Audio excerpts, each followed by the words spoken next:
Bonjour, merci d'avoir donné la parole à cette expérience, donc, qui est une étude prospective en fait, que nous continuons à mener sur l'utilisation de fentanyl transmuqueux lors des pansements douloureux. Rappelons-nous, c'est une intervention très pragmatique, très clinique, il n'y a pas un seul camembert, je crois, mais c'est exprès et pour aller au lit du malade. S'il a mal tout le temps, on lui donne un traitement tout le temps. S'il a un pic douloureux, un accès douloureux paroxystique, on va lui donner une interdose de secours à n'importe quelle heure quand il a son pic douloureux. Et si c'est une douleur induite prévisible, on va lui donner une interdose de prémédication, donc à un horaire prévu puisqu'on sait qu'on va déclencher une douleur. Et ça, c'est vraiment, ça fait des décennies qu'on le sait, mais est-ce que c'est bien clair dans notre tête? Il n'y a que 3 manières de donner les antalgiques à la surface du globe, ces 3-là. Et attention, la douleur induite prévisible, c'est 1 heure avant le soin. Vous travaillez peut-être avec des médecins qui confondent le début de l'action et le pic maximal d'action et qui vous disent que la prémédication, c'est 20 minutes avant. Non, c'est 1 heure. 1 heure!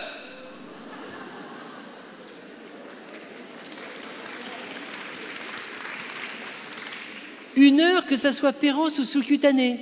Alors, merci au collègue tout à l'heure qui a dit « Ah oui, mais les malades dorment un peu plus ». Mais oui, c'est tout notre travail de faire comprendre que quand on est enfin bien calmé, parce que ça fait des semaines qu'on a mal, on récupère, on fait des bonnes siestes et on somnole un peu. Mais normalement, la morphine bien adaptée a un effet sédatif, mais qui n'est pas forcément un effet d'endormissement. Et donc, si on a mal tout le temps, on ne va jamais donner de fentanyl transmuqueux, puisque c'est pour la douleur de fond, et le fentanyl transmuqueux ne dure pas longtemps, donc jamais de FTM. En interdose, pour les pics douloureux, on va donner du FTM, mais en prémédication, on ne peut pas encore le donner, parce que pour l'instant, vous allez voir, le fentanyl transmuqueux ne peut se donner que sur une douleur existante et pas en prévention d'une douleur qui va arriver.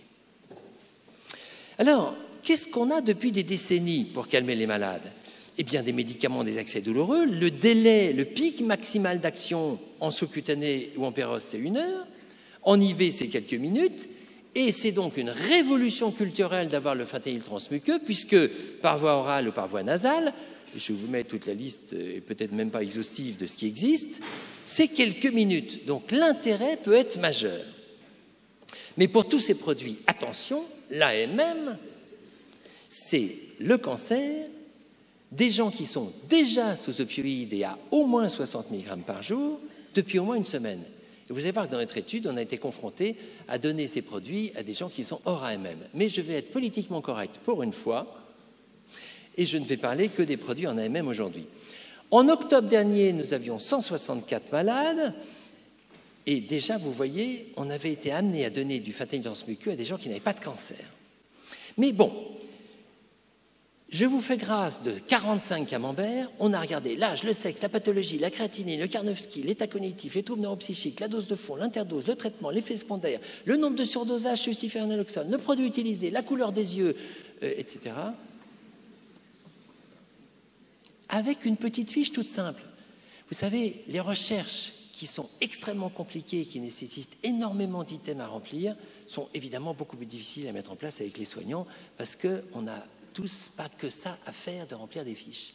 Et donc, on a fait une fiche très simple qui utilise des échelles validées d'évaluation de la douleur et qui permet de minuter le soulagement. Et donc, sur ces 136 malades, il y en a 114 qui ont un cancer. Oui, mais voilà, ça se gâte. C'est qu'il y en a 84 qui sont hors AMM parce qu'ils sont non traités ou pas assez traités. Il y en a 34 qui sont en prémédication et qui sortent de l'AMM actuelle. Donc, je vais vous parler juste des 30 qui sont en rattrapage. La notion de rattrapage antalgique, c'est-à-dire que c'est un malade qui a eu une prémédication pour un soin douloureux et le soin ne se passe pas bien. Et l'avantage extraordinaire du fentanyl transmuqueux par voie buccale ou par voie nasale, c'est que sans interrompre, et notamment en HAD où vous êtes installé, où vous êtes là, vous allez pas revenir 3 fois dans le même appartement pour faire le soin, sans interrompre votre soin, vous allez avoir la possibilité d'améliorer rapidement l'antalgie du malade en quelques minutes. Sur ces 30 malades, la dose moyenne est de 100 microgrammes. Lorsqu'une prémédication s'avère en cours de soins insuffisante, ça permet la poursuite de soins après un laps de temps très court, à condition d'être bien formé. Parce que c'est une véritable révolution culturelle. savez, on a mis des années à former les médecins à l'utilisation de la libération prolongée. Il y a encore plein de médecins qui n'ont toujours pas compris comment on utilise le patch de fentanyl transcutané et qui font un peu n'importe quoi, vous avez remarqué. Pas vous, les autres. Hein. Et donc, la deuxième révolution culturelle des opioïdes n'est toujours pas assumée. La troisième, on a encore du boulot. Est-ce que c'est efficace? Oui. 85% des patients, y compris ceux qui ont des troubles cognitifs, ont visiblement le soulagement de ce pic douloureux, de manière directe ou indirecte, validé des échelles. Évidemment, on nous attend tous sur le temps. On est de l'ordre de 8 minutes par voie nasale et de 14 minutes par voie buccale pour un soulagement complet de ce qu'on est en train de traiter. Et ce minutage n'a pas été noté par les infirmières sur toutes les fiches, mais on est là sur 3/4 des fiches. Et là, ce n'est pas seulement sur les 30 malades, c'est d'une manière plus générale sur tous les autres malades. La durée d'action, c'est plus d'1 heure. Est-ce que c'est bien supporté? Oui, il n'y a pas de raison que ça soit mal supporté. Vous n'avez jamais vu un malade mal supporter un actiskénan donné chez quelqu'un qui a déjà du skénan. Ça se passe très bien. On ne voit pas très bien pourquoi ça ne se passerait pas bien dans ces cas-là. Même si la pharmacologie est effectivement différente. Alors, il y a des patients qui, évidemment, sont nettement plus somnolents, mais on n'a pas eu besoin de faire de naloxone. Dans 3 cas, on est resté incertain sur l'efficacité parce que souvent, ce sont des patients déments, ce sont des patients qui ne peuvent pas communiquer. Bon. Quelquefois, le malade refuse en disant « mais non, mais je ne veux pas d'un pchit dans le nez, j'en ai marre de sucer des médicaments ». Il y a évidemment 0 décès, 0 événement grave, et dans la cohorte hors AMM, heureusement, il n'y a pas eu d'événement grave non plus. Alors, l'intérêt, c'est d'abord la rapidité d'action antalgique, la bonne tolérance, la facilité d'administration. Et là, tous ceux qui s'occupent de personnes âgées dans la salle, vous imaginez le malade plus ou moins perturbé, confus, voire agité. D'ailleurs, agité parce que justement, vous commencez à lui faire une toilette ou un soin qu'il n'apprécie pas. Ça, c'est encore d'autres problèmes d'évaluation gérontologique. Même s'il est un petit peu agité et pas observant, il va avoir son interdose d'opioïdes. C'est donc extrêmement pratique. Et l'intérêt de la possibilité de rattrapage lors de soins insuffisamment soulagés.